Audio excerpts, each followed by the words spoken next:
There's a war raging, and the world is taking sides. But they don't want to get involved with troops and guns, so they're turning to a new weapon, an invisible one. A weapon that is only possible because of our deeply connected world economy. Sanctions. Sanctions. Sanctions are this thing that just get thrown around like we should all just understand what they mean. But sanctions are a kind of wonky, bureaucratic tool for economic war. And they're not super easy to understand unless you crack them open and look at the mechanics of how they work. And that's what I want to do today. I want to explain what sanctions actually are, what their goal is, and whether or not they actually work. So let's go. The largest and most severe package of economic sanctions that Russia has ever seen.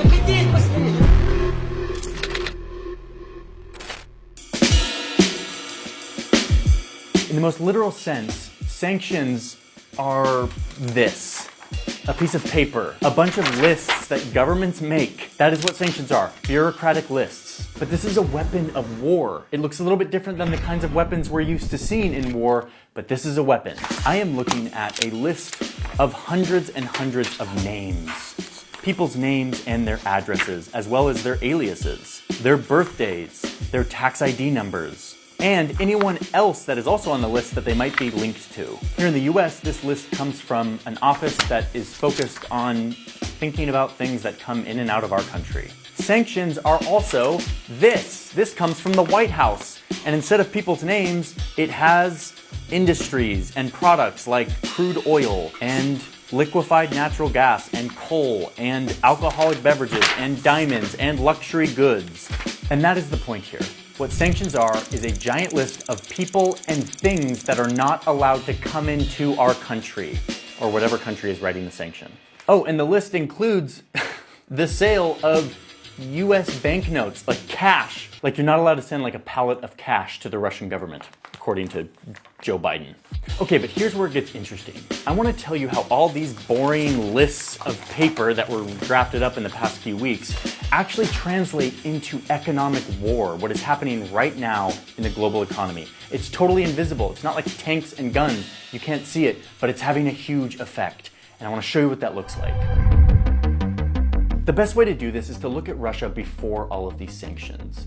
You can see that Russia is connected to the world in a lot of different ways. I've color-coded them for you. Blue is everything that Russia exports to other countries, like oil, gold, coal. Orange is everything flowing the other way, stuff that Russia imports, like iPhones from the US or cars from Germany. That's orange. Green is all of the money that needs to flow in and out of Russia to keep things running. That's money that businesses borrow from foreign banks, or it's money that the Russian government has put into US dollars or euros so that they have reserves in case they need it. We'll call this the financial stuff. But then there's personal wealth, which we'll put in purple. One of the best parts about being a Russian billionaire is that you can spend millions and millions of dollars on a flat in London or Paris, or you can buy a yacht that you station in the port in the south of France. Russian billionaires have money and assets all around the world that they use as their global playground.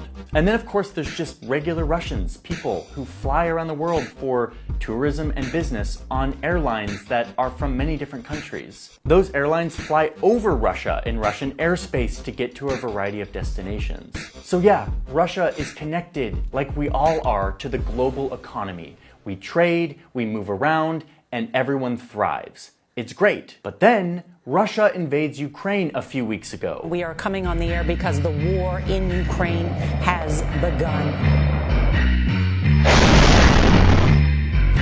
This is totally unacceptable, says the whole world. We want to retaliate and show Putin that we can't do that. We have to set a precedent that you're not allowed to invade your neighbor. But we can't send troops like we used to in the old days because now we all have these big weapons that could destroy our species. So we can't start fighting with each other directly. So what do? I know, says all the angry Western leaders. Let's start to mess with all of this. That'll teach them. Welcome to economic war, which again, like I said, starts like this. A bunch of bureaucrats making lists of people and things and vessels that are now not allowed in their country. But the hope is that it creates a domino effect that changes the course of this war. And let me show you how that might look. Okay, so this is Russia happily connected to the global economy. These sanctions target every one of these connections. Like, let's just look at imports. One of the first things the EU did was ban their countries from selling luxury goods to Russia. So the EU's like, yeah, like, we're pro-Ukraine, like, we're drafting up these sanctions to hurt Russian billionaires. And then out of nowhere, Italy crops up and is like, yeah, can we get an exemption? Like, can we sell our goods? Because we have, like, Gucci and Armani and come on. And they actually got an exemption. And then people were like, wait, no, we're not giving you an exemption just because you have all these fancy designers. Like, come on, Italy, get with it. And Italy was like, ugh, fine. But it wasn't just the EU who started cutting off these connections. Singapore banned their people from selling electronics and computers. And Taiwan, where all the microchips are made, banned their companies from selling those microchips to Russia, which is a giant deal because microchips are in everything. Hundreds of international companies that were in Russia started to read the tea leaves and they're like, we're out of here. Like, imagine if McDonald's and IKEA and Apple all left your city and then Netflix announced that it no longer is streaming in your country all in the same week. Like, this is real punishment. This is what economic war looks like. Okay, so that's imports. The same thing starts happening the other way. Russia is a giant exporter of oil and gas and all sorts of fossil fuels. And so the West, trying to inflict punishment on Russia, bans their countries from importing Russian oil and gas. That is a huge blow to Russia, like the second biggest exporter of refined and unrefined petroleum on Earth. The economic war is heating up. And in the middle of all of this, Vladimir Putin gets up and announces that he sees this as an act of war and that he is putting his nuclear weapons on high alert as a response. Перевести силы сдерживания российской армии. Like, this is real war tactics we're talking about here with real consequences. All right, let's get to the fun sanctions, like watching rich people squirm. Back to this list that the government made of Russians who they really don't like. Those people now cannot travel to our country and any country whose list they are on. And any money that they had in our country, like if they had it in an American bank, is now frozen. They can't touch it. Like, it's totally inaccessible to them. Their yachts and their private jets, if they're in our jurisdiction, can be seized. Everyone on this list is now a target, and there are hundreds of them.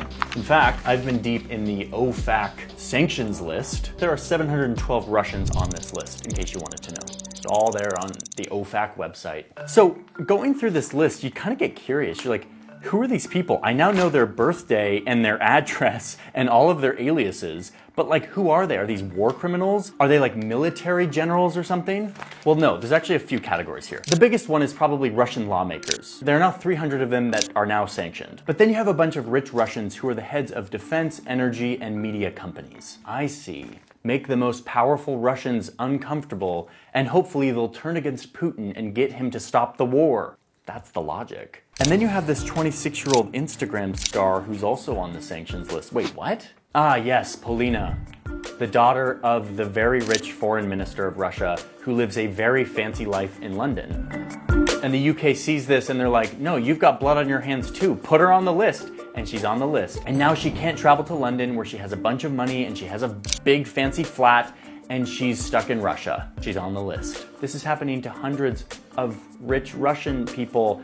And like, we don't know if all of them are connected to Vladimir Putin. We're just like, you're super rich and influential, so we're gonna make your life hard. Please change this. Speaking of travel, tons of countries have written sanctions that ban Russian airlines from entering their airspace. And tons of airlines have cut their routes to Russia. So now the flow of people, just human beings, tourists and business travelers, has come to a screeching halt. Okay, finally, the last category is big money. This is actually like the hardest one to see and understand, but maybe the biggest and most important.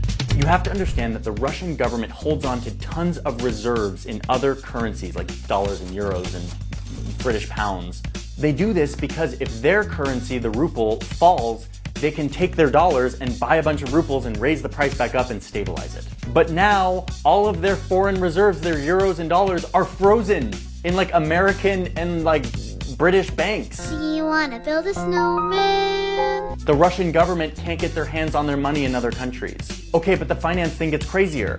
Russian banks were then kicked out of the system where banks can send giant amounts of money to each other. It's called SWIFT. They were kicked out. Now they have to route all their big payments through like China, which is like their one friend in all of this. And one more on the finance piece, regular Russians can't use their credit cards anymore or their debit cards because Visa, MasterCard, and American Express all pulled out of Russia. Like, that would suck. So all of this is to say that Russia went from looking like this to looking like this, totally isolated. And that was the goal. To isolate Russia from the global economy and make them feel pressure on all levels, the people, the oligarchs, the government, the military. The hope here is that the rich Russian billionaires who have a lot of influence in politics, as well as the people who are now suffering because they can't get in on the global economy, they will all look to Putin and be like, dude, enough, we're done. So the question is, will it work? Well, it depends on what your definition of work is. In terms of creating economic pain, yes, it's already working. I mean, look at how hard the ruble crashed after the war started. Because remember, the government can't get its hands on all of its foreign reserves to help stabilize their currency. The Moscow Stock Exchange closed down for weeks. The economy is shrinking. There is scarcity in Russia. But for me, the definition of will this work is, will this change Vladimir Putin's mind to get him to stop fighting this stupid war? And that's a question I do not know the answer to. Because sanctions are not like normal weapons. We've had guns and missiles and bombs for a long time. We know how they work. We know how they deter people. We know who they hurt. But sanctions are not that old. They're as old as our fairly new global economic order. We make these lists and put on these bans for travel and industries and financial systems, and we just sort of hope that the ripple effect makes it to Vladimir Putin's brain. But I'm just not sure Putin is a rational actor anymore. And that is the contradiction of sanctions, is usually we put sanctions on countries like North Korea, these pariah states where the leader is not a rational actor anymore. They're bent on some weird ideological vision. They're surrounded by a bunch of yes men. And so sanctions turn into just another narrative that they can use to say, we are the victims, we are embattled, the rest of the world is at war with us. Plus, frankly, Russia still has a way out of some of these sanctions. China is still their ally in this. And China is deeply connected to the world economy. Oh, and also, do we really think that Russian billionaires are going to be stopped by a list from a bunch of bureaucrats? These people are well-resourced. They're going to find ways to get around the sanctions, whether it's shell companies or middlemen or whatever. It's just going to be a little less convenient for them. So in the end, it's the Russian people who are going to suffer the most here. Well, that is, after the real victims of this whole thing, the Ukrainian people who have had their country senselessly stolen from them.